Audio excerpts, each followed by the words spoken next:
It's Maddie here, and I asked lots of you guys what you wanted me to do my first vlog about, and so I've decided to do it on macros. So the first one is what are macros. So they provide energy to the body in the form of calories, and they're required in large quantities. So you have 3 macronutrient groups, and that's proteins, carbohydrates and fats. So how did I obtain my numbers? So what you can do is you can use an online calculator. There's heaps of these available online. When I first started out, that's originally what I used, and I put my numbers in, but I just didn't feel comfortable with it, because I feel like it is an exact science. I went to a strength coach, and I'm sure there's someone similar that you could find in your area if you put a shout out for someone. There's lots of people that can help you track your macros if you ask, even just at the gym, someone that can help you with it. Someone's asked, how do macros work to help you lose body fat? So I'd say that for me, this is how it works. I think macros are a more specific way of keeping a food diary. So instead of just writing down what you're eating, you're actually closely monitoring exactly what you're eating. I think, when I started actually counting my macros, I realized how little I was actually eating, how little I was consuming. As I said, I was eating about 800 calories a day, and I was up when he first put me on macros. He put me double that, 1,600. Now I'm on over 1,800. And I didn't realise that I was actually eating that little, because I was eating a lot of salad and healthy foods that I thought was good for me. I wasn't starving myself, didn't have an eating disorder. I just wasn't that hungry either, because I think my body was used to eating that much. And I thought I was being healthy with the foods that I was eating. I didn't realise the nutrients that I was missing. I didn't realise that I was giving my body way too much fat and not enough carbs at all. So it really helped me to learn that. And so a lot of the time you'll learn about like the wrong proportions that you're putting in your body. So you'll learn so much about diet and nutrition, and by doing that you will lose body fat. Another one that I've gotten here is, why do I like counting my macros? And that's because they're flexible. So macros are also referred to as if it fits your macros, or flexible dieting. So they say it's called flexible dieting because it allows you to eat what you want to eat without feeling guilty about it. So for instance, if you want to eat some pizza, you can eat pizza. You don't have to think, oh, this is a cheat meal or a cheat day. It's just a treat. It's just another treat. You can't eat pizza all day, obviously, but if it fits your macros, if there's room for it at the end of the day, then you can eat it without feeling guilty. Now, another question, what are your macros? So carbohydrates is 240 grams, protein is 120 grams, and fats is 45 grams. So it's a high carb, low fat diet, and I'm not a vegan.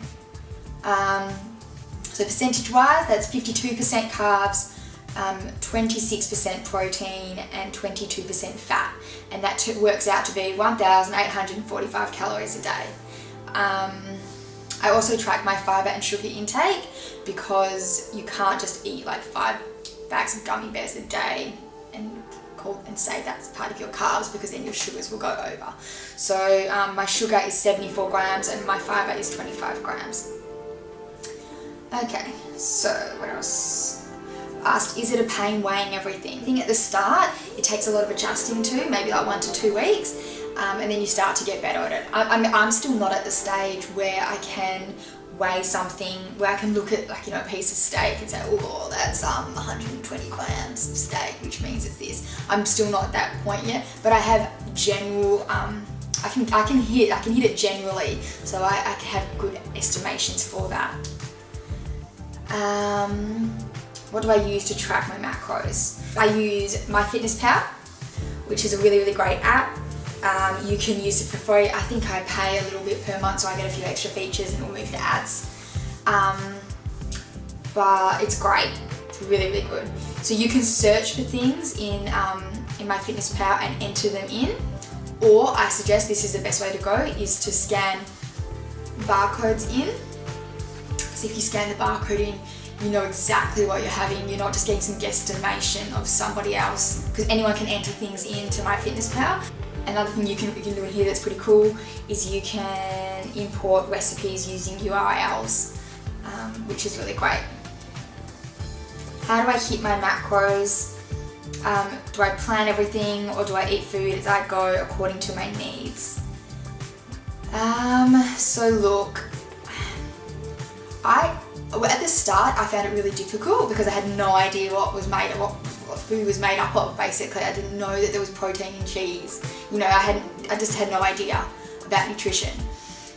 But as you go along, it doesn't take long, 1 to 2 weeks, as I said, you get a way better understanding of everything that is in your foods. And so you start to be able to hit them quite easily.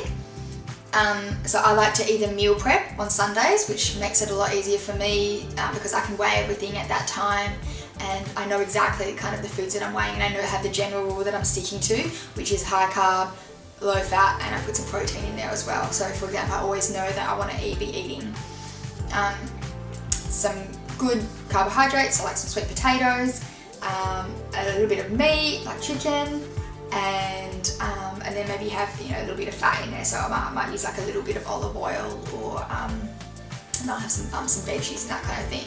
So it's pretty like basic stuff.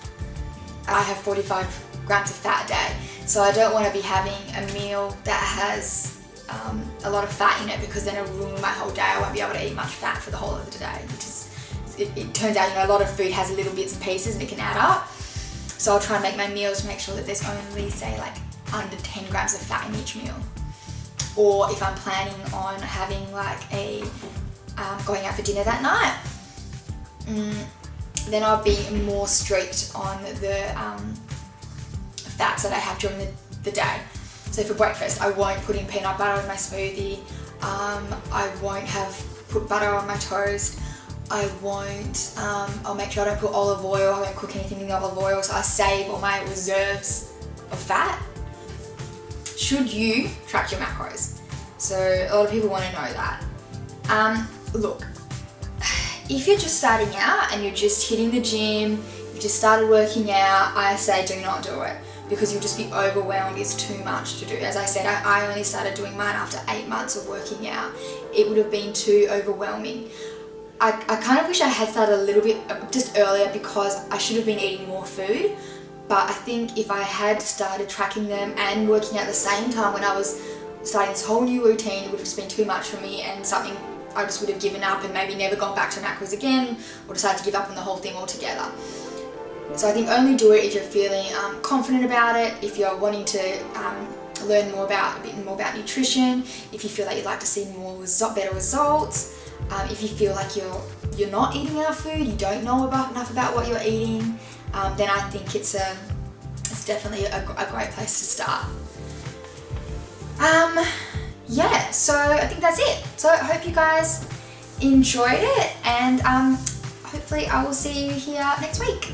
Bye!